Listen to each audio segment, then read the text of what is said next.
बुद्ध कहते हैं, एक पल में एक दिन को बदला जा सकता है और एक दिन में एक जीवन को बदला जा सकता है और एक जीवन इस दुनिया को बदल सकता है।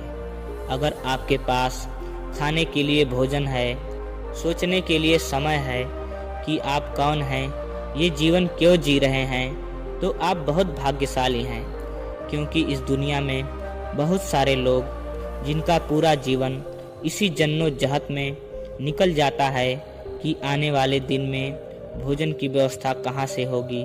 शाम को सुबह के भोजन के बारे में सोचते हैं और सुबह शाम के भोजन के बारे में सोचते हैं। इनकी जिंदगी इसी अंतराल में गुजर जाती है। आज हम एक प्रश्न लेते हैं, यदि हम बुद्ध के बताए जीवन मार्ग को लेते हैं, तब न तो हम सुख कर पाते हैं और ना किसी के जाने का एहसास। तब इस प्रकार के जीवन का क्या मतलब रह जाता है। और अगर हम भिक्षु बन जाएं और इस संसार की सभी चीज़ों का त्याग कर दें, तब हम क्या प्राप्त करेंगे, हमारी अगली मंजिल क्या होगी। इस दुनिया में बहुत से लोग अपने जीवन से बहुत प्रेम करते हैं, जबकि वह अपने जीवन को जानते तक नहीं, फिर भी अपनी चलती हुई सांसों को संभाल कर रखना चाहते हैं। सबको यही डर है कि सांसें कहीं थम न जाएं। जीवन बहुत विशाल और अनंत है, लेकिन जिस जीवन को आप जानते हैं वह बहुत छोटा सा है। बचपन से लेकर जवानी तक और जवानी तक से लेकर बुढ़ापे तक का सफ़र बहुत तेजी से निकल जाता है। इस बीच हम बहुत से एहसास करते हैं, किसी के दुख तो किसी के सुख का एहसास, किसी के खो जाने का एहसास, किसी से ईर्ष्या का एहसास। ईर्ष्या, द्वेष, लालच, वासना और ऐसी अनंत इच्छाएं खत्म ही नहीं होती। सबको हम एहसास करते हैं। एहसास एक बड़ा शब्द है।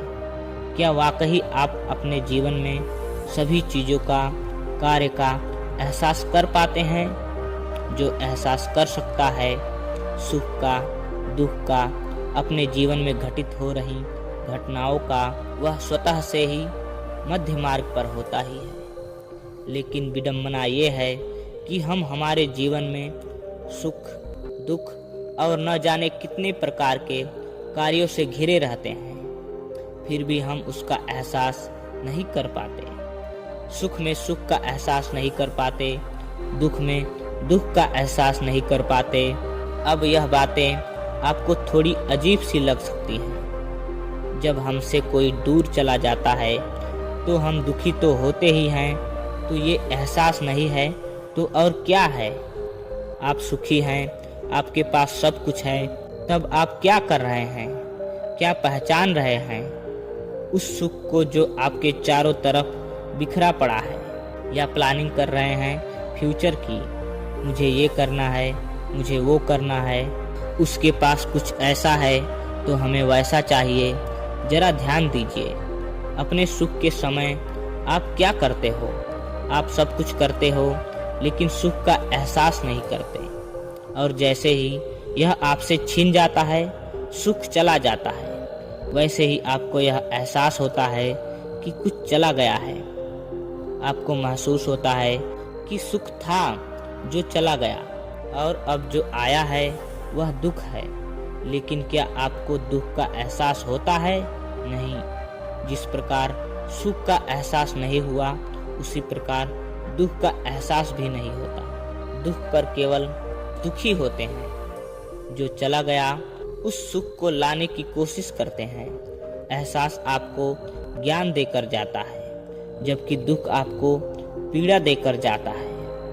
जब भी कोई नई वस्तु, कोई नया कर्म, नया जीवन या नया स्थान हमारे जीवन में आता है, तो नया आभास लाता है कि हमारे जीवन में कुछ नया आया है। लेकिन आभास का काम क्या होता है?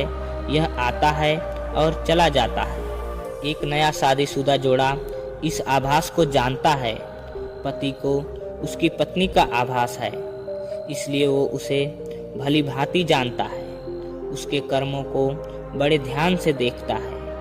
पत्नी को उसके पति का आभास है, उसे भली भांति जानती है। पत्नी को उसके पति का आभास है, उसे भली भांति जानती है, इसलिए उसे उसके कर्म का आभास है। लेकिन आभास तो आभास होता है जो धीरे से चला जाता है। तब पति पत्नी दोनों को एक दूसरे का आभास नहीं रहता, रह जाती है तो सिर्फ एक पकड़। पति पत्नी पर पकड़ रखना चाहता है कि कहीं ये छूट न जाए, पत्नी पति पर पकड़ रखना चाहती है कि कहीं ये चला न जाए। वो ये सब कहते नहीं हैं एक दूसरे से, लेकिन मन की गहराइयों में यही होता है, और इसका तो इन्हें आभास भी नहीं होता। दोनों सोचते हैं कि वे सही हैं। क्या आप नहीं सोचते कि आप सही हैं?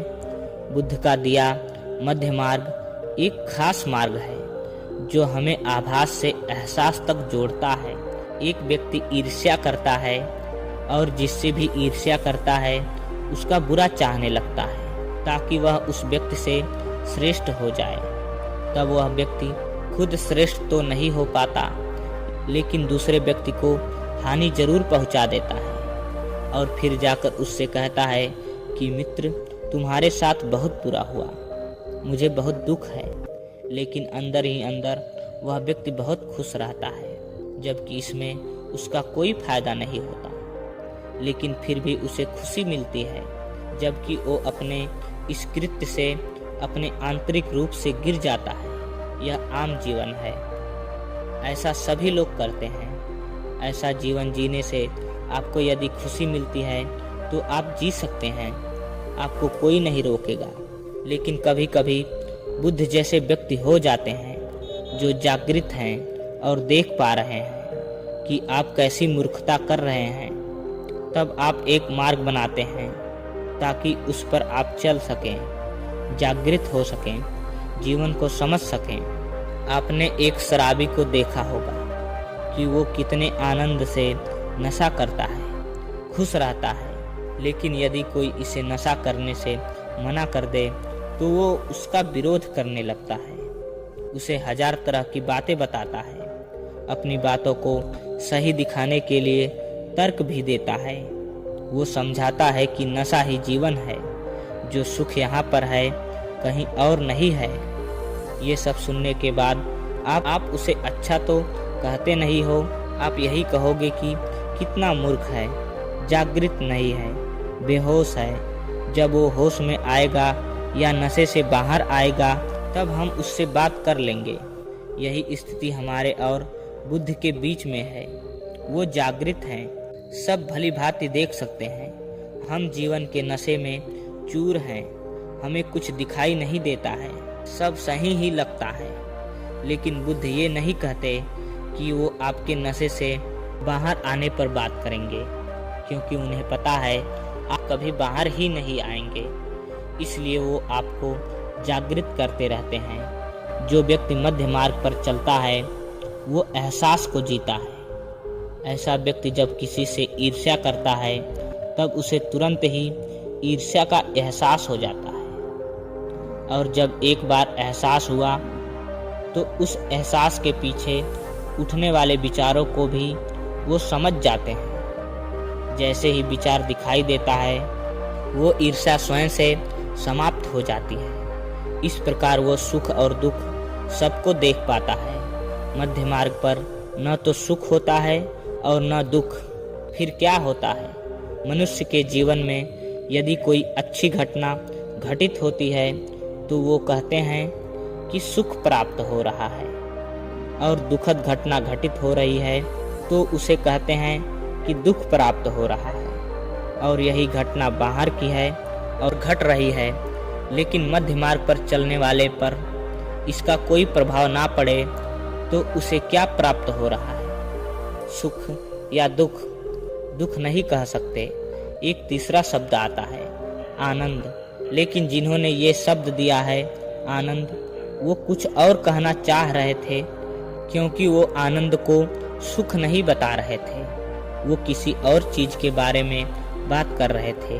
हमारी सोच और समझ इतनी ही है कि हम आनंद को सुख समझते हैं।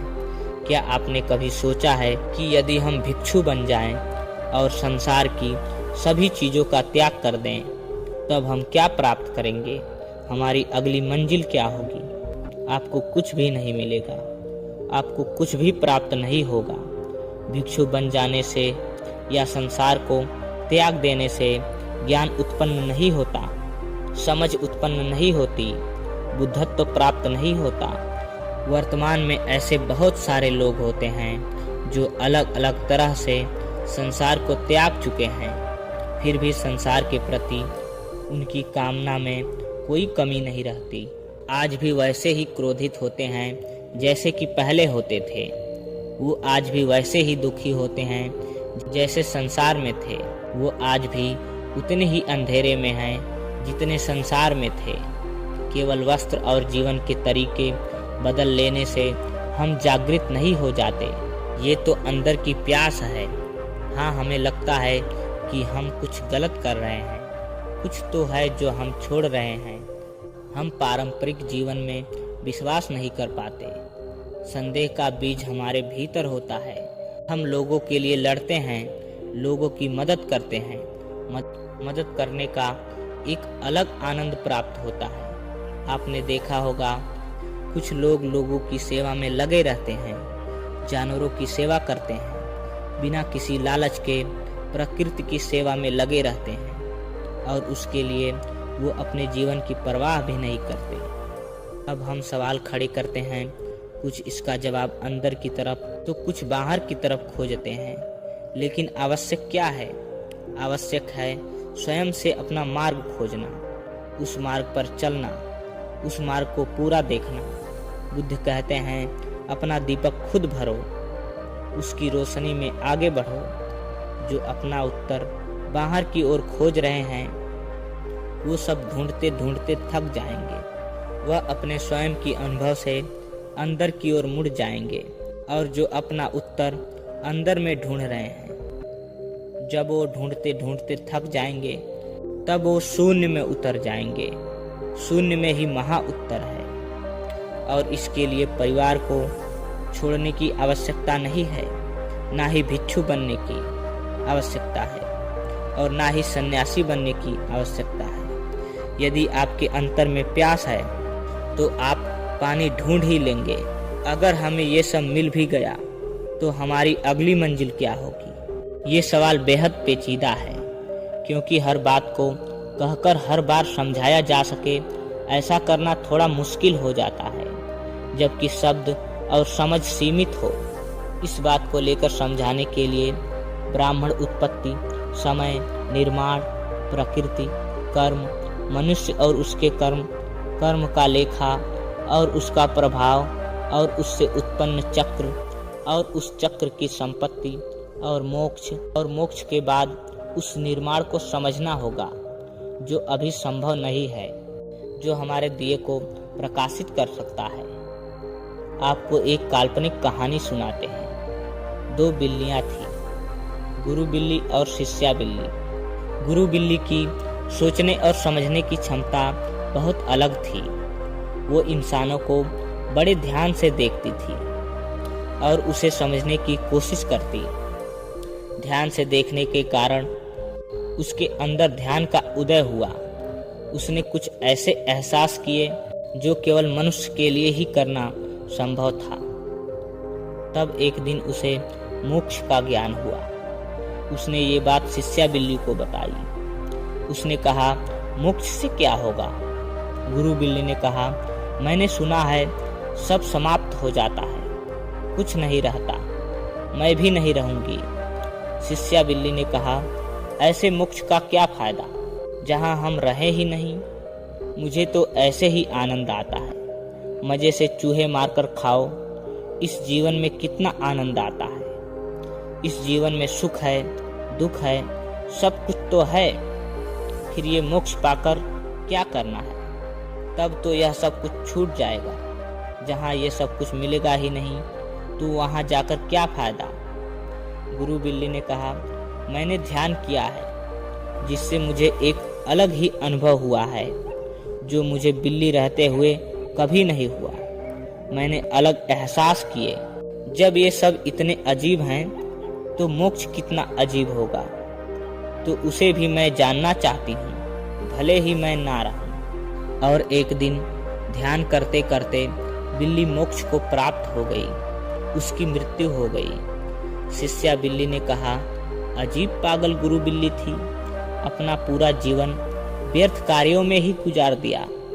बिल्ली की ऊर्जा जो उसके शरीर से निकली थी वो प्रकृति के हाथों में आई, और प्रकृति ने उसी ऊर्जा को पढ़ा और देखा कि इसमें इंसानी एहसास है। अब इसे दोबारा बिल्ली नहीं बनाया जा सकता, अतः उसे बिल्ली होने से मोक्ष मिला और उसे इंसानी रूप में जन्म मिला, और वो दोबारा उस घर में आई जहां उसने बिल्ली होकर समय बिताया था। और उस घर में अभी भी वह शिष्य बिल्ली चूहे पकड़ रही थी। आप सोच रहे हैं कि वह बिल्ली जन्म लेकर वापस आई, लेकिन वो बिल्ली समाप्त हो चुकी, उसे मोक्ष मिल चुका, और अब वह बिल्ली बड़ी हो गई, और उसे अगर आप बिल्ली कहेंगे तो वो आप पर हंसेगी कि वह पागल है, क्योंकि अब वो इंसान है। दोस्तों, इस कहानी से आपने क्या सीखा कमेंट में ज़रूर बताइए। वीडियो अच्छा लगा हो तो लाइक कीजिए, और ऐसी ही आश्चर्यजनक वीडियो देखने के लिए हमारे चैनल को सब्सक्राइब कीजिए। वीडियो पूरा देखने के लिए आपका बहुत बहुत धन्यवाद। मिलते हैं एक और नई वीडियो में, तब तक के लिए जय हिंद।